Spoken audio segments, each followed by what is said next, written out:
Mileage ਘੱਟ ਆ ਜੀ, ਵਾਰੰਟੀਆਂ ਸੀਗੀਆਂ ਤੇ APU ਲੱਗਿਆ ਇਹਦੇ ਵਿੱਚ।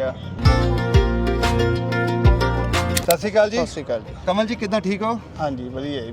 ਭਾਜੀ ਤੁਸੀਂ ਇੰਟਰਨੈਸ਼ਨਲ ਲਿਆ, ਇੰਟਰਨੈਸ਼ਨਲ ਬਾਏ ਕਰਨ ਦੀ ਰੀਜ਼ਨ ਕੀ ਸੀਗੀ ਆਪਣੀ? ਇਹਦੀ ਮਾਈਲੇਜ ਘੱਟ ਆ ਜੀ, ਵਾਰੰਟੀਆਂ ਸੀਗੀਆਂ ਤੇ APU ਲੱਗਿਆ ਇਹਦੇ ਵਿੱਚ। ਮੈਨੂੰ ਡੀਲ ਵਧੀਆ ਲੱਗੀ ਤੇ ਮੈਂ ਬਾਈ ਕਰ ਲਿਆ।